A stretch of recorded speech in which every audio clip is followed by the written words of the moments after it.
Governor Josh Shapiro made his first public appearance after comments on Sunday following the arson attack against him and his family at the governor's residence.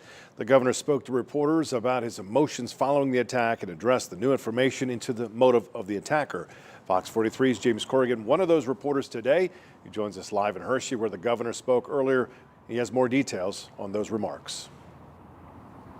Well, Evan, the new details on this in the search warrant suggest that the motives behind the alleged arsonist Cody Balmer's attack on Sunday may have had to do with his stance against Israel and Governor Shapiro's Jewish faith. We are in Hershey right now. The governor earlier today helped open up the new chocolate processing facility right behind me, but afterwards he addressed the media and he addressed those motives. He addressed the security protocols at the governor's residence, along with how he himself and his family have been doing. In an at times emotional press conference, Governor Josh Shapiro addressed the aftermath of the arson attack against him and his family on Sunday morning. The governor said the last several days have been challenging for him and his family and described his efforts to explain the situation to his children. Just trying our best to answer our kids' questions, be honest with them, tell them what we know, and also tell them what we don't know, and to let them know that they're safe and they're going to be okay. The update comes after the search warrant for the suspected arsonist Cody Balmer found new details into his motive for the crime. The warrant reveals that Balmer called 911 after setting fire to the governor's residence and said that he, quote, will not take part in the governor's plans for what he wants to do to the Palestinian people, and that he, quote, needs to stop having my friends killed. Investigators say Balmer threw Molotov cocktails in the room where the governor had celebrated a Passover Seder with his family the previous night. Governor Shapiro did not directly address the warrant and reiterated his stance that all political violence is wrong, regardless of motive. I know there are people out there who want to adopt their own political viewpoints or their own worldviews to what happened and why.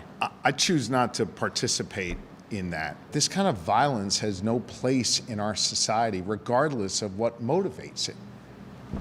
This is not how we resolve our differences, and this is not okay. The statements also come as questions arise into the security protocols at the governor's residence. Pennsylvania State Police announced that an independent review of those protocols will take place from a third party, a review which the governor welcomed. I think it's warranted, and the colonel and I both think it's warranted, and the colonel can speak further about how that process will play out. Support for the governor has come from both political parties and those of all faiths since the attack. Shapiro addressed the emotions that the wider Jewish community may be feeling after the news and said he wants them to see that the practice of their faith will not be deterred.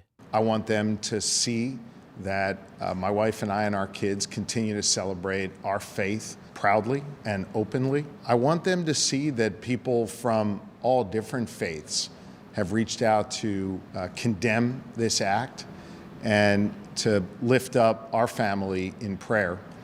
And that's the Pennsylvania way.